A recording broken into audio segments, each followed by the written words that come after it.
கிறிஸ்துவுக்கு அன்பானவர்களே, ஆண்டவருடைய நல்ல பெயரிலே உங்களை வாழ்த்தி ஆசீர்வதிக்கிறேன். கடவுள் இந்த புதிய நாளின் நன்மைகளை மென்மைகளை கொடுத்து நம்மை தாங்குவாராக. இந்த நாளின் தியானத்திற்காக ஒரு வசனத்தை உங்களுக்கு முன்பாக வைக்கிறேன். அது செப்பனியாவின் புஸ்தகம் 1 அதிகாரம் 14வது வசனம். கர்த்தருடைய பெரிய நாள் சமீபத்திருக்கிறது, அதை கிட்டி சேர்ந்து மிகவும் தீவிரித்து வருகிறது. கர்த்தருடைய நாள் என்ற சப்தத்துக்கு பராக்கிரமசாலி முதலாய் அங்கே மனம் கசந்து அலறுவான். அன்புக்குரியவர்களே, கர்த்தருடைய நாள் சமீபத்து வருகிறது.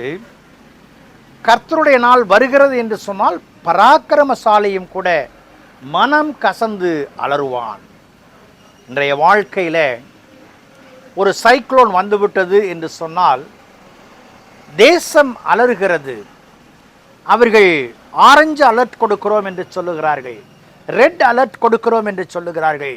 எல்லா விதமான ஆயத்தங்களும் ஏற்பாடுகளும் சரியாக இருக்கிறது என்று சொல்லுகிறார்கள்.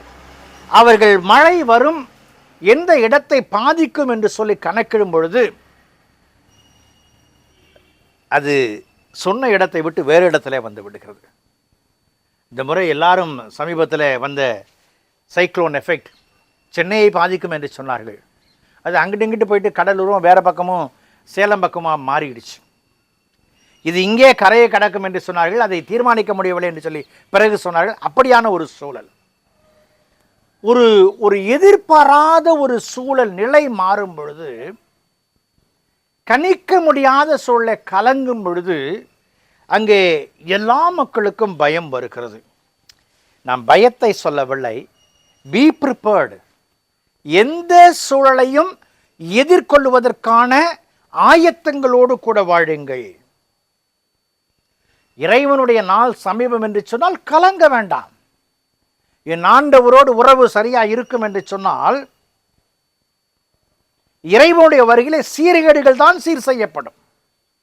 சீராயிருக்கிற மக்கள் இறைவனுடைய பிள்ளைகளாக அவர்கள் காணப்படுவார்கள். இறைவனுடைய வருகையை குறித்து நாம் அற்பமாய் அசட்டை பண்ணுகிற மக்களாய் காணப்படாதபடிக்கு நாம் வாழ வேண்டும். சாலையிலே வாகனத்தை செலுத்தும் பொழுது ஆங்காங்கே வேக தடைகள் வைத்திருப்பார்கள், speed breaker.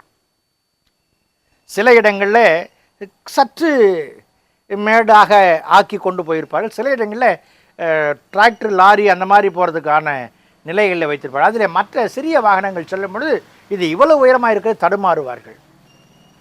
Y the speed breaker என்று சொன்னால் மிதமான வேகத்தில் நாம் செல்வதற்கு ஏதுவாக்குவதற்காக. ஏன் கர்த்தருடைய நாள் என்று சொன்னால் என்னுடைய வாழ்க்கை நிலையை சீர்தூக்கி பார்த்து இறைவனுக்கு உகந்ததாக என் வாழ்க்கையை அமைத்துக் கொள்வதற்காக. வேகத்தடை சில நேரங்களில் விபத்தை உண்டாக்கும், வேகத்தடை சில நேரங்கள் நிதானத்தை உண்டாக்கும். என் ஆண்டவருடைய வருகைக்காய் ஆயத்தமாக இருப்போம் என்று சொன்னால் ஆண்டவர் நம்மை அற்புதமாய் நடத்துவார். 1945ஆம் ஆண்டு ஆகஸ்ட் மாதம் 6ஆம் தேதி மிக தாழ்வாக பறந்த விமானம் 43 வினாடிகளே அது பொழிந்த குண்டு மழை ஹிரோஷிமா நாகசாகியை ஒன்றுமில்லாமல் ஆக்கிற்று. அது அழியும் பொழுது எழுந்த புகை 40,000 அடி உயரத்திற்கு சென்றது என்று சொல்லுகிறார்கள். இறைவன் நியாயம் தீர்க்க வரும் பொழுது 43 வினாடிகள் அவசியமா என்று சொன்னால் அது கேள்விக்குரிய. என் ஆண்டவர் எப்போது வந்தாலும் அவரை எதிர்கொண்டு சொல்லுகிற பிள்ளைகளாக நீங்களும் நானும் காணப்பட வேண்டும். வேதம் சொல்லுகிறது, அப்போஸ்தலர் நடவடிக்கை புஸ்தகத்தில் நாம் வெகு அழகாக வாசிக்கிறோம். 1 அதிகாரம் 11வது வசனத்தில், கலிலேயராகிய மனுஷரே, நீங்கள் ஏன் வானத்தை அண்ணாந்து பார்த்து கொண்டு நிற்கிறீர்கள்?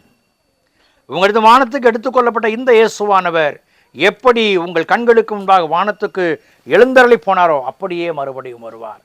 என் ஆண்டவர் எப்பொழுது வந்தாலும் அவரை வரவேற்க ஆயத்தமுள்ளவளாய் நம்முடைய வாழ்க்கை காணப்படும் என்று சொன்னால், இறைவன் தந்த இந்த உலக வாழ்க்கை ஒரு வெற்றியின் வாழ்க்கை என்பதை நாம் நங்கூரமிட முடியும் என்பதில் எந்த ஐயங்களும் இல்லை. அந்த கிருபைகளை தேவன் கொடுத்து நம்மை தாங்குவாராக. ஜெபம் செய்வோம். அன்பின் ஆண்டவரே, உம்முடைய வருகைக்காய் காத்திருக்கிற நாங்கள் ஏற்ற ஆயத்தத்தோடு எதிர்கொள்ள உதவி செய்யும். உம்முடைய நிறைவும் பிரசன்னமும் எங்களை வெளியிடத்தட்டும். இயேசுவின் ஜெபிக்கிறோம், ஜெபங்கள் பிதாவே, ஆமென்.